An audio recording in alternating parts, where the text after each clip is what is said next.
You're watching this week's show with Dan and Mike.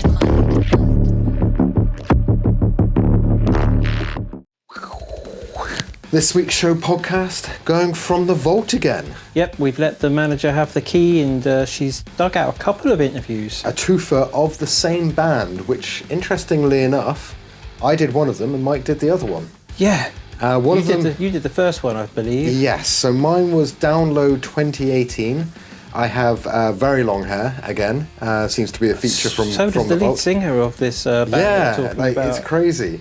And that one didn't do too badly when we first put it up. We've got about 3,000 views on that, which That's for 2018 on YouTube wasn't too bad. So we are talking about one of the hottest bands in 2025 at the moment called Knocked Loose. And I will fully admit that I had completely forgotten that. I remember yours more than I remember mine. You remembered mine more than you. Yeah. And so we went back and watched everything that came out of these. And one of the great things about having two is it's going to fill up the time, sort of slot that we wanted for an interview. So we're not going to chat too much. We're just going to let our previous work speak for ourselves. But you got them at quite an interesting date in December. When it was like a weird sort of day festival at SWX. But it was midweek, if I remember right, and there was Yeah. Fit for an Autopsy were on it, Loathe, Gideon. But most importantly, because of what happened this year with a secret set, Malevolence. Yeah. This is why we keep saying that we have been there with Malevolence as they've done the rise, because I think we had an interview with them. I'd imagine we did. Yeah. I think we probably did all the bands on that. Yeah, I think Renounced was one of the only ones that we didn't. Okay. And then obviously the one earlier in the year that you did was actually at Download Festival. So and you managed to get Brian. Yeah, within the year. Yeah. But yeah, it was actually with Brian as well. Which these days, we're not sure that we would even get that. No, because they have blown up this year. Brian's the first person on national TV in the States to do a proper pig squeal on Jimmy Kimmel Live. It's like Jimmy Kimmel books heavy bands when they do the live show thing. Exactly. But to book Knock Loose, it's like, how do they get that bigger, that they can get booked as a headliner for Jimmy Kimmel Live in the States? Right. Which is just a TV program. But then also, they are the heaviest band that's ever been on there, I think. I know these had Slipknot and people like that, but Slipknot by the point that they went on there weren't as heavy as they were. Started. Yeah, but Slipknot were never as heavy as Knock Loose. If you think Slipknot were theatrical, it was more the gore and the shock value. Yeah. Whereas Knock Loose, you could pass them on the street and you wouldn't really know them unless you were a hardcore fan. Yeah. And then they come on and Brian's like pig squealing, and they've got Poppy on stage with them, and she's screeching like a screechy thing, and it just goes off. And I mean, they look like the type of things that you get memes about. Is when your guitarists look like this, you know you're going to die in the pit. Yeah. Absolutely love it. So this, just to clarify again, is 2018 Download and 2019 December at a place called SWX in Bristol, where we did our last interviews with them. I don't think we've had anything since. I don't think we've not even on Zoomer. No. So what is really wild about this, and this is why we say you'd never know who you're speaking to or watching, where they're going to go, because obviously I had vocalist and one of the sort of big members of the band that's now really difficult to sit down with and have a chat. Yeah. And we're just squashed into a sofa at Download. It's amazing. And then you've got quite a good one-to-one interview going on in the one that happened in December. Yeah, talking about the new album that they wanted to put out, and that was then the album that really launched them, and then the pandemic happened. Yes. So this is what we're seeing now with Knock Loose is what we should have probably seen in 2021, 2022-ish. But obviously, shit happened, as they say, and Cool. But now they are owning it, and if you go back and watch our last podcast, which was us looking forward to next year's Download and our predictions, I put Knock Loose as second stage headliner. That's how big they are. So we're going to jump back on at the end of this, but this is just the intro to our From the Vault interviews. We're going to play both back to back and then just jump on and say toodles, I think. So let the interviews roll. Right, it's Dan from the Mike James Rock Show. I'm going to get these lovely guys to introduce themselves. What's up? Isaac, play guitar in Knocked Loose. I'm Brian, I sing in Knocked Loose.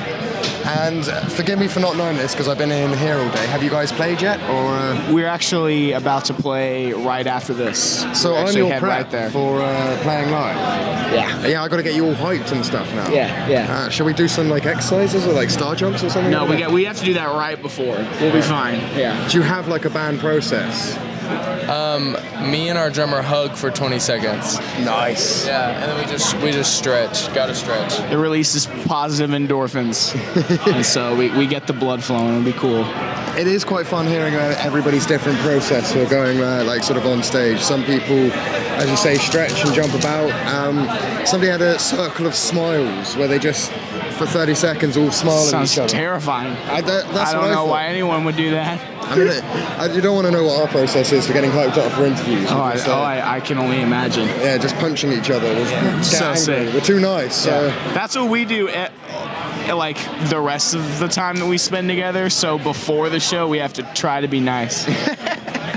Fantastic. Yeah. So you guys are currently having quite an awesome run of shows with both Parkway and Thy Art Is Murder. Yeah. Just ticking off a couple of Australian bands. Yeah. And well, have you played with either of them yet, or?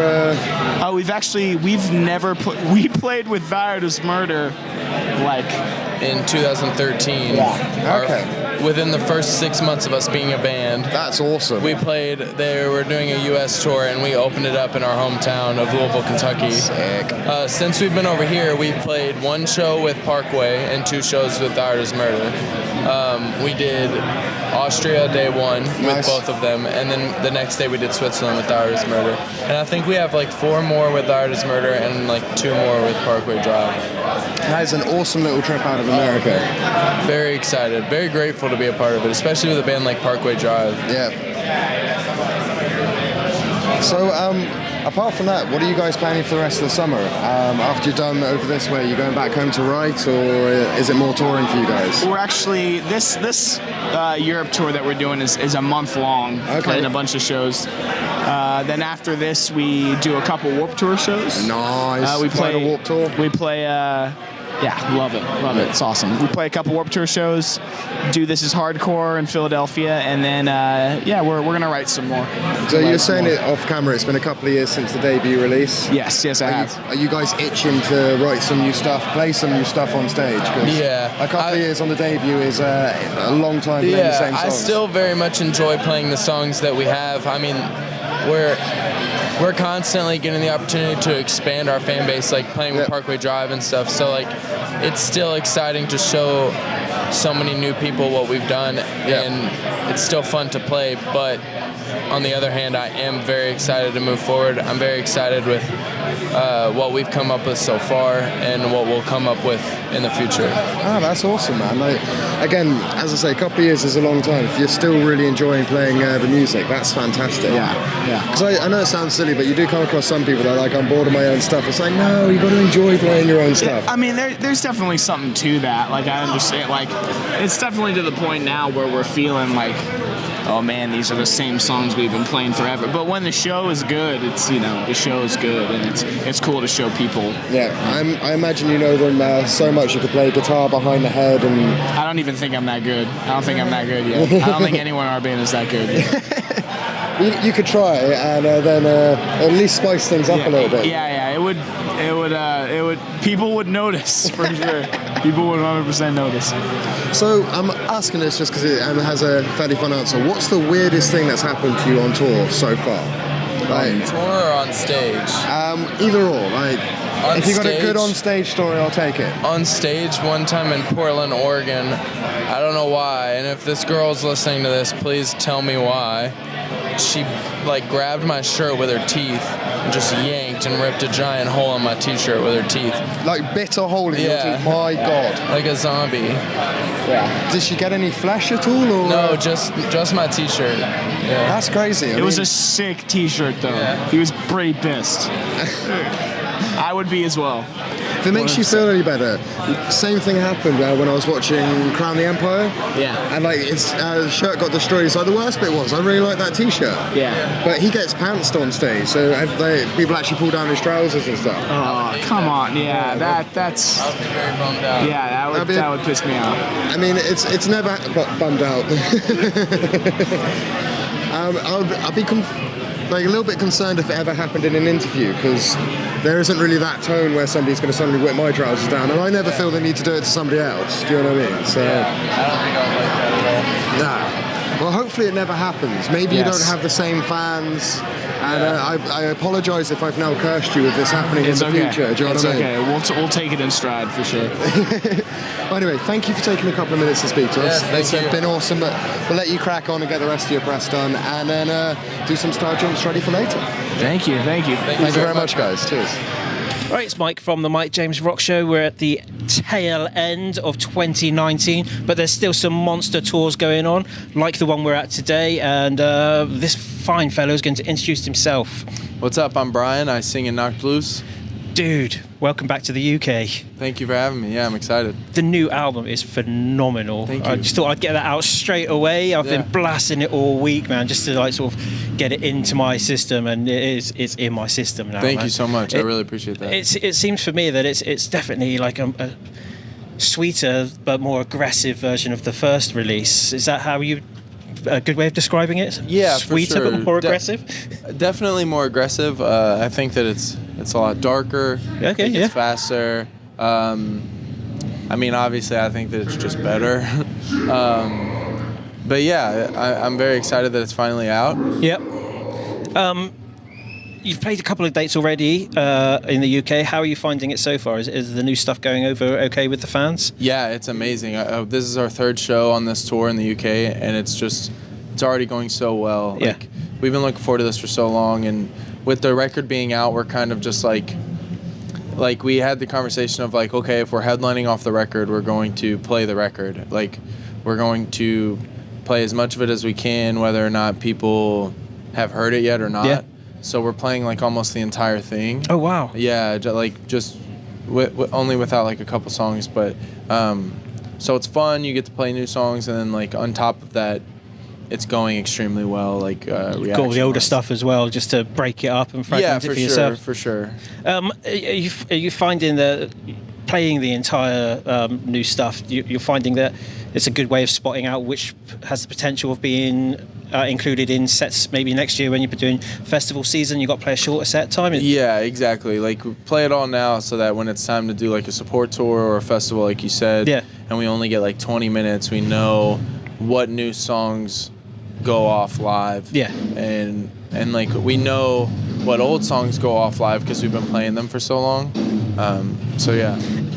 Does that sometimes surprise you that when you like play all the new stuff, and you say before the album came out, you thought X, Y, and Z would be like a single or a lead track or something, and then you come to the live performance and it's actually X, Y, and Z that are favourites? It is weird because that definitely does happen. Yeah. Like, there's some songs that you just like never really expect to translate as well in a live setting. Yeah. But like, we knew, like, writing this record, we definitely took a lot of those things into consideration. Like, first and foremost, we write for us. Of course. But second of all, like, we've never written it with like, oh, will people like this? But we have thought about, will this go over well live? Yeah. Because I think that a lot of like Knocked Loose is the live show, like the aggression and like just being you've got able to be in there and feel it. Yeah, exactly. So like, we want to make sure that like we enjoy playing these things live. So I think that the new record was kind of built around what we know goes well live, because you have like Billy No Mates or Counting Worms or like hits from the first record that went so well. So it's like, okay, we know that this works. Yeah. Let's just try to make it better.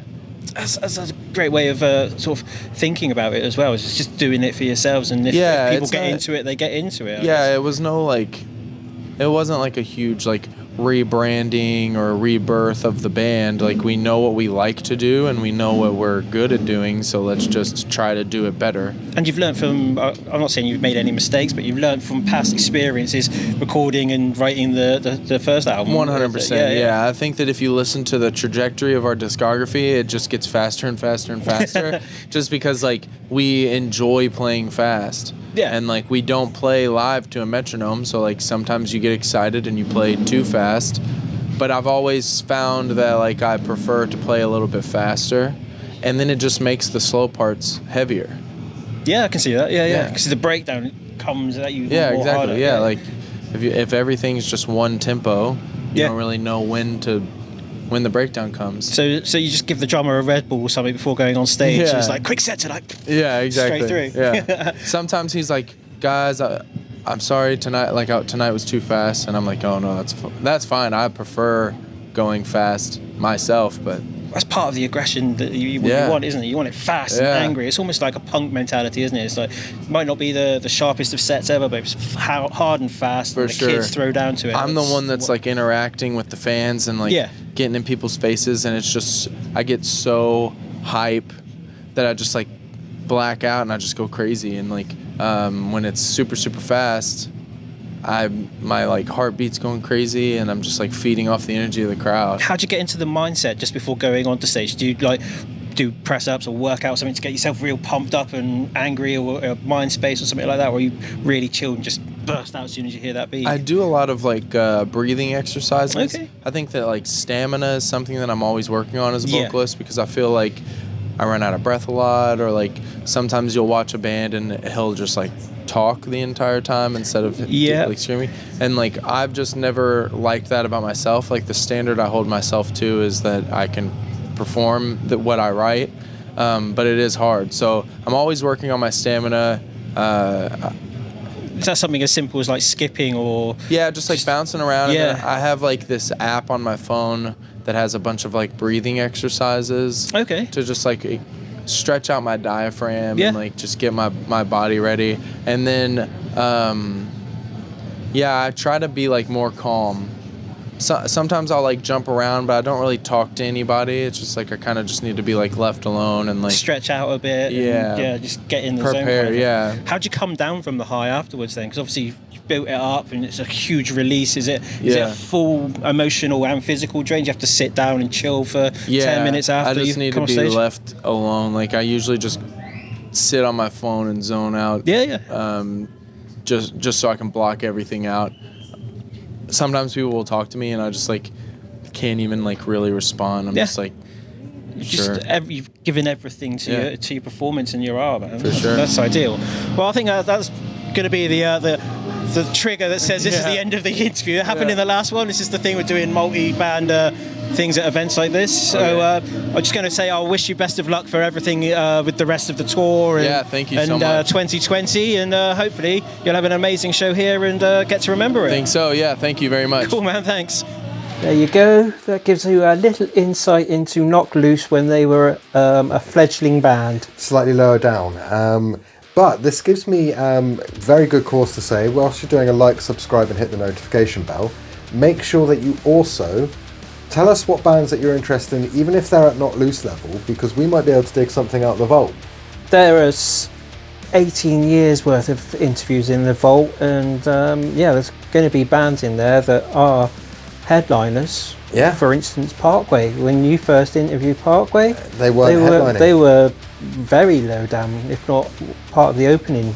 Not quite opening, but because they were known, but it was Warped Tour and they were, I think, second to main support, so they weren't quite main support.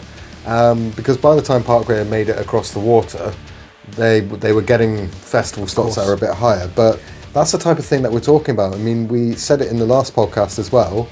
Unbeknownst to him that he was going to become a super fan, when we were offered a Ghost interview at Download many, many, many years ago, like 2013 I think it was, when I didn't even bother getting haircuts, I interviewed Ghost because we just divvied up the ones that we didn't know very well. I've run out of hand gestures to you now. So let us know. We will dig into the vault and find out what they were like previously, because you know what Knocked Loose like now. They're awesome and they're absolutely slaying it. So we just wanted to dig back in, find out what had happened, and as you've just seen, lovely, lovely human beings. So Make sure you tune in next week. We'll have another full-length podcast. Not entirely sure what we've decided to do yet. Probably after we hit stop on this recording, we'll work it out. And we'll do another From the Vault as well. So make sure you get commenting and let us know what you want to see us dig out of our vault from previous times. Until next time. Toodles.